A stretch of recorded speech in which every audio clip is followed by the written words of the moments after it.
بسم اللہ الرحمن الرحیم۔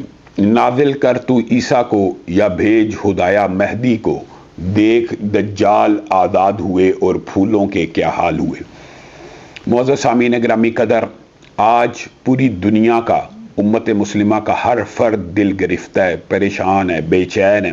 مسجد اقصی اور غزہ میں ہونے والے مظالم کے اوپر ہر شخص خون کے آنسو رو رہا ہے۔ جمعیت اہل حدیث پاکستان کے لیے یہ بہت بڑے اعزاز کی بات ہے کہ فرزند مسجد اقصی میمون اسد بیوس تمیمی صاحب پاکستان تشریف لا رہے ہیں جمعیت اہل حدیث پاکستان کی دعوت کے اوپر۔ ان کو ہم اہلاً و سہلاً مرحبا کہتے ہیں۔ وہ پاکستان میں 28 اپریل کو تشریف لائیں گے، اسلام آباد ایئرپورٹ اتریں گے۔ انشاءاللہ ان کی آمد، ان کے استقبال کے حوالے سے جو شیڈول ہوگا وہ جاری کر دیا جائے گا۔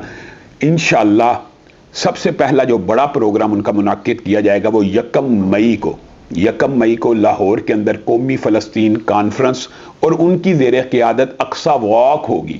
تو ان کے اس کاز کے ساتھ اور ان کو خوش آمدید کہنے کے لیے اور ان کو یہ پیغام دینے کے لیے کہ پاکستان کے تمام مسلمان آپ کے شانہ بشانہ اس جدوجہد میں کھڑے ہیں، میری لاہور کے تمام شہریوں سے اپیل ہے کہ وہ یکم مئی کو Markaz Anas bin Malik Pakistan mint G T road کے اوپر 11 بجے سے لے کے 4 بجے تک تشریف لائیں اور امام مسجد اقصی کے فرزند کا والہانہ استقبال کریں اور ان کے لیے نیک تمناؤں کا اظہار کریں اور ان کی زیر قیادت اقصی واک میں شرکت کریں۔ انشاءاللہ پاکستان بھر سے جید اور کبار علماء، انشاءاللہ تمام دین پسند اور مذہبی رہنما اس کانفرنس میں شریک ہوں گے۔